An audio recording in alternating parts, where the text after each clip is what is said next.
ಮಡಿ ಅಂತ ಒಂದು ಆಚರಣೆ ಇದೆ. ಈಗ ಲೋಕದಲ್ಲಿ ಹಾಗೆಲ್ಲ ಮಡಿಯಲ್ಲಿರುವವರನ್ನು ಸ್ಪರ್ಶ ಮಾಡಬಾರದು. ಹಾಗೂ ನಮ್ಮ ಹತ್ರನೂ ಅದೇ ಪದ್ಧತಿ, ಯಾರಾದ್ರೂ ದರ್ಶನಕ್ಕೆ ಬಂದ್ರು ನಮ್ಮ ಸ್ಪರ್ಶ ಮಾಡಬಾರದು ಅಂತ ಪದ್ಧತಿ ಇದೆ. ವಾಸ್ತವಾಗ ಮಡಿ ಅನ್ನುವಂಥದ್ದು ತುಂಬಾ ಒಳ್ಳೆ ವಿಷಯ, ತುಂಬಾ ಉತ್ತಮವಾದಂತಹ ಒಂದು ವಿಷಯ. ಆದ್ರೆ ಅದೇನಾಗ್ಬಿಟ್ಟಿದೆ, ಕೆಲವು ಈ ವಿಕೃತವಾದಂತಹ ಬುದ್ಧಿ ಇರತಕ್ಕಂತಹ ಜನರ ತಲೆ ಒಳಗೆ ಹೋಗಿ ಆ ಮಡಿ ಅನ್ನುವುದು ಅಸ್ಪೃಶ್ಯತೆ ಅನ್ನೋ ತರ ಬದಲಾಗ್ಬಿಟ್ಟಿದೆ, ಒಂದು ವಿಕೃತ ರೂಪವನ್ನು ಹೊಂದ್ಬಿಟ್ಟಿದೆ. ಯಾಕೆ ಅಂತ ಕೇಳಿದ್ರೆ, ಮಡಿ ಅಂತಂದ್ರೆ ಏನು ಅಂತಂದ್ರೆ ಯಾರನ್ನು ಸ್ಪರ್ಶ ಮಾಡದೇ ಇರುವುದು. ಅಂದ್ರೆ ಆ ಪೂಜೆಯನ್ನು ಮಾಡುವ ಕಾಲದಲ್ಲಿ, ಪೂಜೆಯನ್ನು ಅನುಷ್ಠಾನವನ್ನು ಒಳ್ಳೆ ಕಾರ್ಯವನ್ನು ಮಾಡುವಂತಹ ಕಾಲದಲ್ಲಿ ಇನ್ನೊಬ್ಬರನ್ನು ಸ್ಪರ್ಶ ಮಾಡದೇ ಇರುವುದು. ಕೆಲವೊಂದ್ಸಲ ದೇವಸ್ಥಾನದಲ್ಲಿ ಪೂಜೆ ಮಾಡ್ತಾ ಇರ್ತಾರೆ, ಆ ಪೂಜೆ ಮಾಡುವವರ ಜೊತೆಗೆ ಇವನಿಗೆ ಸಹಾಯ ಮಾಡುವವರೊಬ್ಬರು ಇರ್ತಾರೆ. ಆ ಸಹಾಯ ಮಾಡುವವರನ್ನು ಸುಮ್ನೆ ಮುಟ್ಟೋದಿಲ್ಲ. ಅವರು ಮಡಿಯಲ್ಲೇ ಇದ್ದಾರೆ, ಇವರು ಮಡಿಯಲ್ಲೇ ಇದ್ದಾರೆ, ಇಬ್ರು ಮಡಿ ಮಾಡ್ಕೊಂಡೆ ದೇವಸ್ಥಾನದೊಳಗೆ ಹೋಗಿದ್ದಾರೆ.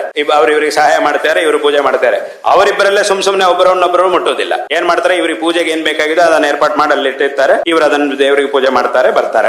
ಅಷ್ಟೇ ಇರುತ್ತೆ ಹೊರತು ಬೇರೆ ಯಾವುದೂ ಇರುವುದಿಲ್ಲ. ಯಾಕೆ ಸ್ಪರ್ಶ ಮಾಡಬಾರದು ಅಂತ ಕೇಳಿದ್ರೆ, ಈ ಸ್ಪರ್ಶ ಅನ್ನೋದೇನಿರುತ್ತೋ ಮನುಷ್ಯನ ಮನಸ್ಸಿನಲ್ಲೂ ಒಂದು ವಿಕಾರವನ್ನು ಉಂಟು ಮಾಡುತ್ತೆ. ಅಂದ್ರೆ ಒಂದು ಉದಾಹರಣೆ ಹೇಳಬೇಕು ಅಂತಂದ್ರೆ, ಒಬ್ಬಳು ತಾಯಿ ಇದ್ದಾಳೆ, ತಾಯಿ ಎದುರಿಗೆ ಮಕ್ಕಳಿದ್ದಾರೆ. ಆ ತಾಯಿ ಮಕ್ಕಳನ್ನ ಎತ್ಕೊಳ್ಬೇಕು ಅಂತ ಹೋಗಿದ್ದಾಳೆ. ಆಗ ತಾಯಿಯನ್ನು ತಡೆದು ನಾವು ಹೇಳಿದೀವಿ, ಇವ್ರು ನಿಮ್ ಮಕ್ಕಳದ್ರಿಂದ ನೀವು ಬರೀ ನೋಡ್ತಾ ಇರಿ ಅಷ್ಟೇ, ಅವರನ್ನು ಮುಟ್ಟಬಾರದು ಅಂತ ಹೇಳಿದೀವಿ. ಯಾಕೆ ಮುಟ್ಟಬಾರದು ಅಂತಂದ್ರೆ ಅದೆಲ್ಲ ಕೇಳಬಾರದು, ಮುಟ್ಟಬಾರದು ಅಷ್ಟೇ, ನಿಮ್ಮ ಎದುರಿಗೆ ಇದ್ದಾರೆ ನೋಡ್ತಾ ಇರಿ ಅಷ್ಟೇ ಸಾಕು ಅಂತ ಹೇಳಿದಾಗ ಯಾವ ತಾಯಿ ಆದ್ರೂ ಒಪ್ಕೊಳ್ತಾಳೆ ಈ ಲೋಕದಲ್ಲಿ? ಯಾಕೆ ಅಂತಂದ್ರೆ ಆ ಮುಟ್ಟಿದಾಗ ಮನಸ್ಸಿನೊಳಗೆ ಆಗ್ತಾ ಇರುವಂತಹ ಒಂದು ಸಂತೋಷ ಏನಿದೆಯೋ ಅದು ನೋಡ್ತಾ ಇದ್ರೆ ಸಿಕ್ಕುವುದಿಲ್ಲ. ಅಂದ್ರೆ ಆ ಸ್ಪರ್ಶ ಅನ್ನೋದೇನಿದೆಯೋ ಅದು ನಮ್ಮ ಮನಸ್ಸಿನಲ್ಲಿ ಇರತಕ್ಕಂತಹ ಭಾವನೆಗಳನ್ನು ಬದಲಾಯಿಸ್ತಾ ಇರುತ್ತೆ. ಕೆಲವೊಂದ್ಸಲ ಅದು ಒಳ್ಳೆ ಭಾವನೆಗಳನ್ನು ಕೊಡುತ್ತೆ, ಕೆಲವೊಂದ್ಸಲ ಅದು ಕೆಟ್ಟ ಭಾವನೆಗಳನ್ನು ಕೊಡುತ್ತೆ. ಅಂದ್ರೆ ಉದಾಹರಣೆಗೆ ನಮಗೆ ತುಂಬಾ ಇಷ್ಟವಾದಂತಹ ಒಂದು ವಸ್ತುವನ್ನು ನೆನೆಸ್ಕೊಂಡಾಗ ಒಂದು ರೀತಿಯಾದಂತಹ ಆನಂದ ಆಗುತ್ತೆ. ಅದನ್ನು ಎದುರಿಗೆ ದೂರದಲ್ಲೇ ಅದನ್ನು ನೋಡಿದಾಗ ಆ ಆನಂದ ಇನ್ನೂ ಜಾಸ್ತಿ ಆಗುತ್ತೆ. ಅದನ್ನು ಮುಟ್ಟಿದ ಮೇಲೆ, ಅದೊಬ್ಬ ವ್ಯಕ್ತಿ ಇರಬಹುದು ಅಥವಾ ಒಂದು ವಸ್ತು ಇರಬಹುದು, ಅದನ್ನು ಮುಟ್ಟಿದ ಮೇಲೆ ಆನಂದ ಇನ್ನೂ ಜಾಸ್ತಿ ಆಗುತ್ತೆ. ಈಗ ಒಂದೊಂದು ಹಂತದಲ್ಲೂ ಆ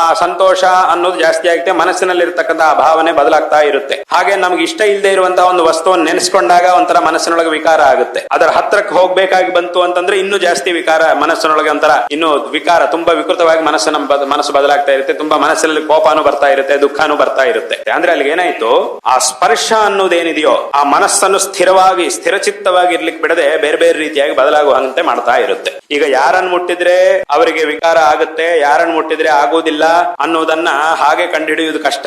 ಆದ್ರಿಂದ ಏನ್ ಮಾಡಿದ್ದಾರೆ ಅಂತಂದ್ರೆ, ಆ ಮಡಿಯಲ್ಲಿರುವಾಗ ಯಾರನ್ನು ಮುಟ್ಟಬಾರದು. ಯಾಕಂದ್ರೆ ನಾವು ಮಡಿಯಲ್ಲಿರುವುದು ಯಾಕೆಂದ್ರೆ ಭಗವದ್ ಆರಾಧನೆ ಮಾಡ್ಲಿಕ್ಕೆ ಅಥವಾ ಒಳ್ಳೆ ಕೆಲಸ ಏನು ಅನುಷ್ಠಾನ ಮಾಡ್ತೀವೋ ಅದಕ್ಕೋಸ್ಕರ. ಅಂತ ಒಂದು ಸ್ಥಿತಿಯಲ್ಲಿ ನಮ್ಮ ಮನಸ್ಸು ಪೂರ್ತಿ ಆ ಆರಾಧನೆ ಯಾವ್ದನ್ನು ಮಾಡ್ತೀವೋ ಅದರ ಕಡೆಯಲ್ಲೇ ಇರ್ಬೇಕು. ಅಂತ ಒಂದು ಸಂದರ್ಭದಲ್ಲಿ ಸುಮ್ನೆ ಅದನ್ನು ಇದನ್ನು ಮುಟ್ಟಿದಾಗ ಏನಾಗುತ್ತೆ ಅಂತಂದ್ರೆ ನಮ್ಮ ಮನಸ್ಸಿನ ಸ್ಥಿತಿ ಬದಲಾಗ್ಬಿಡುತ್ತೆ, ಆ ಕಡೆ ಈ ಕಡೆ ಆಗ್ಬಿಡುತ್ತೆ. ಆಗ ಇದರ ಕಡೆಗೆ ನಾವು ಗಮನ ಕೊಡ್ಲಿಕ್ಕೆ ಸಾಧ್ಯವಾಗುವುದಿಲ್ಲ. ಹಾಗಾಗಿ ನಿನಗೆ ಸಾಮರ್ಥ್ಯ ಇರ್ಲಿ ಇಲ್ಲದೆ ಹೋಗ್ಲಿ, ಏನ್ ಬೇಕಾದ್ರೂ ಆಗಲಿ, ಇದು ನಿಯಮ ಅಂತ ಮಾಡ್ಬಿಟ್ಟಿದ್ದಾರೆ. ಆದ್ರೆ ಏನಾಯ್ತು, ಅದು ಹೋಗ್ತಾ ಹೋಗ್ತಾ ಹೋಗ್ತಾ ಹೋಗ್ತಾ ಅದೇ ಅಸ್ಪೃಶ್ಯತೆ ಅನ್ನೋ ರೂಪದಲ್ಲಿ ಬಂತು.